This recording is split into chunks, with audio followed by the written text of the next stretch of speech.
சீரியல்களின் full எபிசோடுகளை Sun டிவியில் ஒளிபரப்பான உடனே எக்ஸ்க்ளூசிவாக சன் நெக்ஸ்டில் மட்டும் ஃப்ரீயா பாருங்கள்.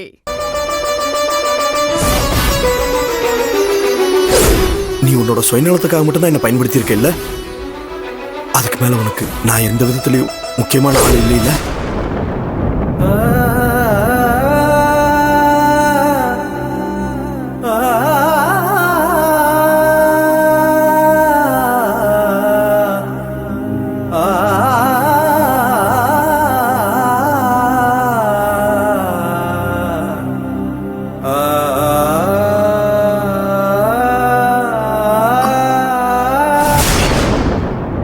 வேலு,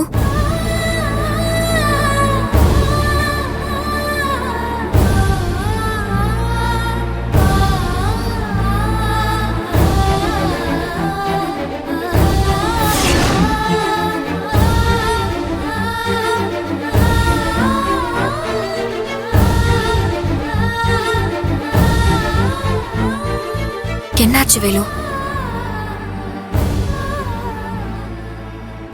என்ன வேலு, என்ன யோசிச்சுட்டு இருக்கீங்க?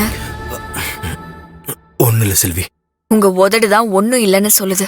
ஆனா உங்க மனசுக்குள்ள நீங்க என்ன நினைக்கிறீங்கன்னு எனக்கு புரியாமலா இருக்கும். சொல்லுங்க வேலு, என்ன ஆச்சு? நடந்தத பத்தி யோசிச்சுட்டு இருக்கீங்களா? ஆமா செல்வி, அண்ணங்கிட்ட ஆதங்கத்துல ஏதோ நிறைய வார்த்தையெல்லாம் விட்டேன்.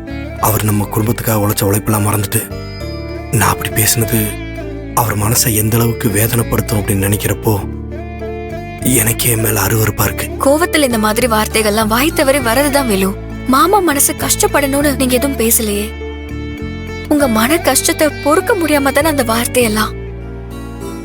திருமாமாவுக்கு அவரு நினைச்ச மாதிரி பூஜாவுக்கு அந்த சுந்தர் கூட கல்யாணம் பண்ணி வைக்கணுங்கிறது மட்டும்தான் இப்போதைக்கு முழு கவனமும் இருக்கு. நீங்க இப்படி சொல்லிட்டீங்கன்னு நினைச்சலாம் அவர் இப்படி கவலைப்பட்டு இருக்க மாட்டாரு. நீங்க தான் தேவையில்லாம அதை நினைச்சு வருத்தப்பட்டு இருக்கீங்க.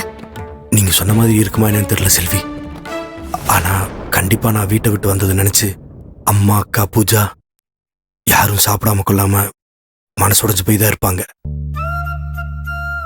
அம்மாவும் அக்காவும் போகாதரான்னு சொல்லி கண்ணீரோட வாசல்லே நின்னது என் கண்ணுக்குள்ளேயே நிக்குது.